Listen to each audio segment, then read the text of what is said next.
Hello, everybody, and welcome to our first week of Social Psychology 512, which also includes our first week's reading summary coming up in this video.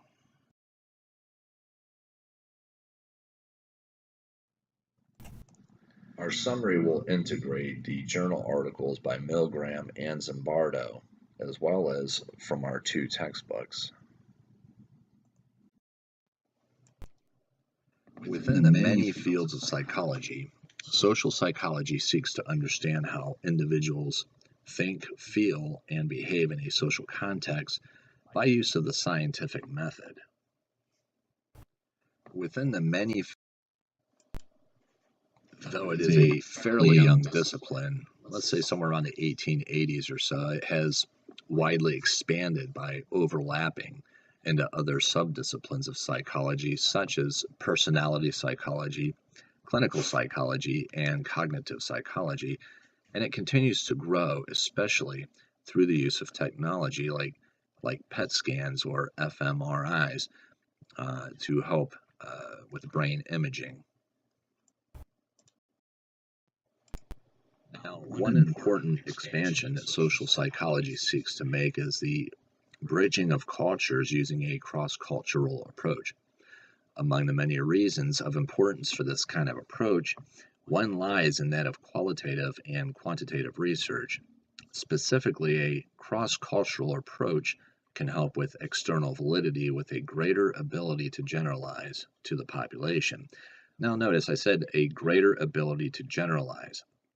That doesn't mean an absolute ability or definite ability to do so, but rather a greater ability to generalize to the population. Using the scientific approach, social psychologists seek to understand behaviors such as interdependence, obedience, control, social influence, and aggression. But of course, that's not all they seek to understand. They seek to understand all of human behavior within a social context. For the rest of the presentation, I'll be talking about the point summary, or the points that I just mentioned on the last slide. That is interdependence, obedience, control, social influence, and aggression. Through the use of outcome matrices, interdependence theory seeks to understand an actor's available behavior choices and outcomes, and how the individual's characteristics and preferences, as well as the social environment, help to shape human interactions. However, choices are not solely based on the given matrix, but in a way in which choices and preferences are adjusted based on alternative criteria, so-called a transformation process. For example, individual motives or social norms, things like that, and this helps to develop an effective matrix. When two or more actors have influence over the outcomes of one another, the situation can be defined as interdependent, and the actors can be companies, individuals, or even countries.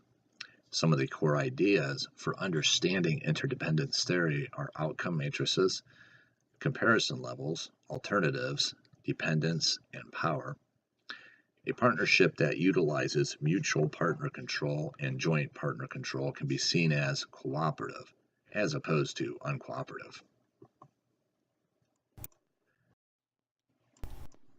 As mentioned earlier, interdependence can also be seen in different cultures in which a people tend to have an interdependent model of self, as opposed to other cultures who have an independent model of self.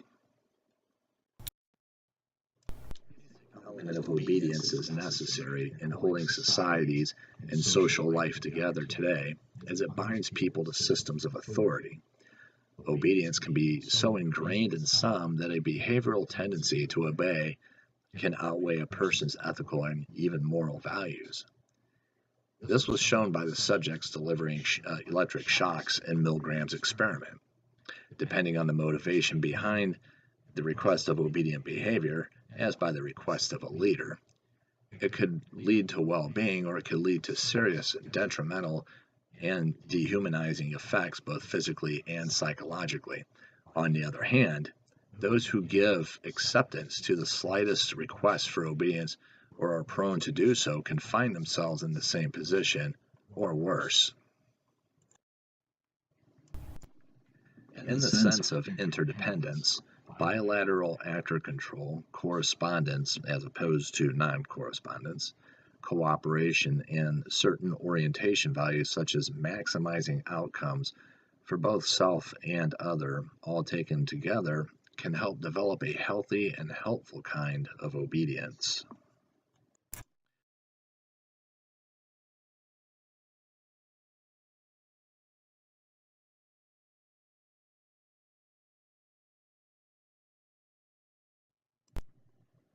Given the right circumstances, even for someone who does not look for control over others, would they take control or maybe take it too far? In the study of prison guards' aggressive and controlling behavior over prisoners, Zimbardo seems to think so.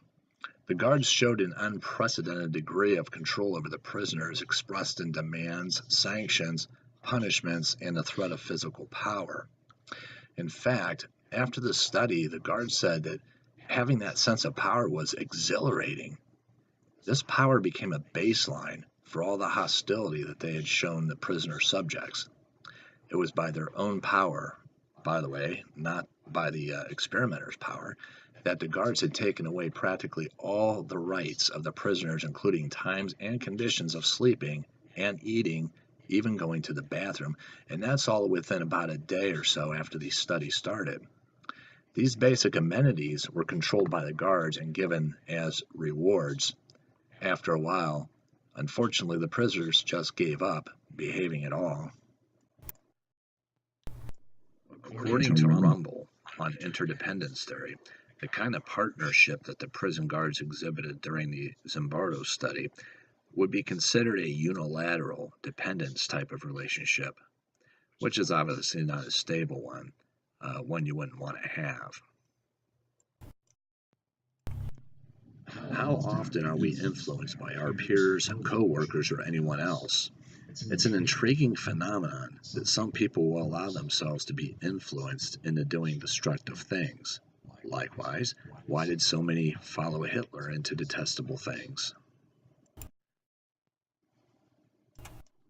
Once again, we head back to Zimbardo to talk a minute about social influence, about how ordinary people can be affected in extraordinary ways.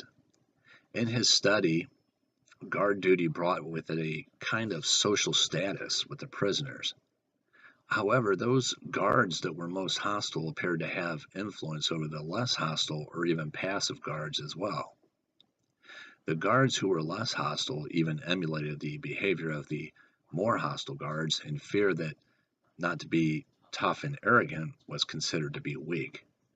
However, the quote good guards that were not drawn to the power trip respected the tougher guards and never contradicted or even interfered with the hostile guards on their shift. Social influence is an all too common problem of psychology. Perhaps considering the people we hang around and associate with can help us to avoid being pulled into social pressures. And it's not always that easy, but perhaps we need to examine our friends list. Aggression can be caused by many underlying problems. It is a response to both internal and external stimuli such as pathology, alcoholism, abuse, and many other sources. Aggression can be seen in both Milgram's and Zimbardo's studies. The aggression of the electric shocks took a toll on the subjects both physically and mentally, especially to those 26 who gave the full 450 volts. In the study of the prison guards, the aggression escalated to outrageous degrees and was what allowed the guards to have complete control over others. To some people, it's like a currency. The prisoners even became aggressive toward one another in attitude and behavior. Watching for these sources of aggression or behavioral expression and noting from where they derive can help both aggressor and those to whom he is being aggressive. Interdependence has an effect on both control and obedience, as well as many other factors. Mutual partner control in a relationship can make it more stable and long lasting, or unilateral control can make it less stable. Obedience in a social setting can be beneficial or harmful depending on whether the sense of obedience overrides moral or ethical values, as well as whether or not the individual is either prone to or willing to allow overriding of their values. Control and the aggression that comes from it to retain that control can be debilitating not only to those controlled, but also to those controlling.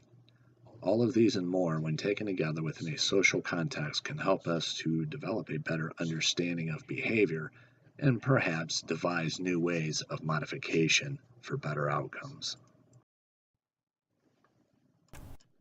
All right, here's the questions for you to consider, and I hope you guys are very blessed in all of your studies, and God bless. All